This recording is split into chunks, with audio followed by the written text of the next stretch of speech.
When I came to America in 1974, I came after 8 years of my life living on the streets of India and Nepal and, South Asian nations.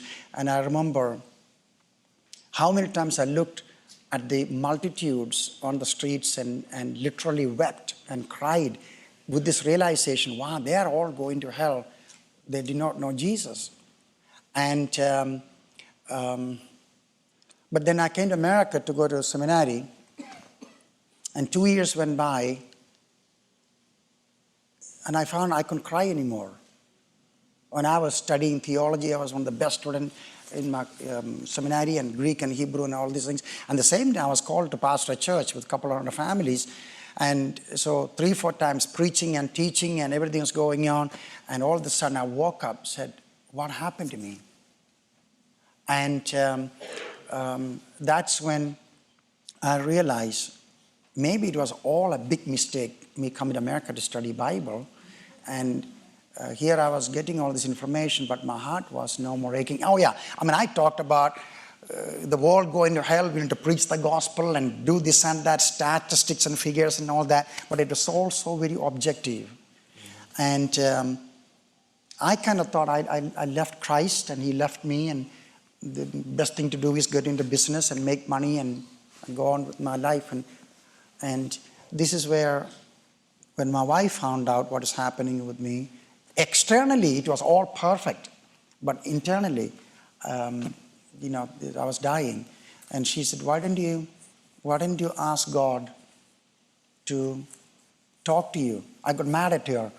I said, I pray all the time. She said, no, would you please ask him?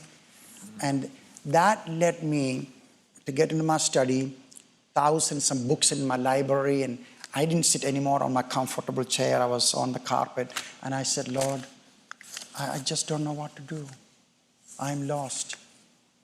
I know everything in my head, but my heart is empty, and I can't cry anymore.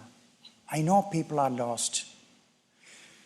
And I was there, I don't know how many days, and one afternoon, I'm not a crazy person on drugs or anything like that. It was late in the afternoon. I was in my room alone. It was like a big screen appeared before me, and people's faces by millions. I'm just looking at it, and I said, "What's happening with me?" And somehow I could hear the Lord saying so clear. Did I hear with my ear? I don't know. I waited for this day until you come to the end of yourself. I called you for a world that is so lost without me. And I was so overcome with the fact that he loves me, he knows me. And if Jesus asked me to jump off from a 7-story building, I would have done it. I just couldn't think. People thought I got eye disease because I couldn't stop crying. It was not guilt or condemnation, anything like that. It was all of a sudden the Lord touched my heart, and the love for him was so intense. Sometimes I had to cry out, I can't handle it, Lord, please. And it all turned out desperate passion for people that are dying and going to hell.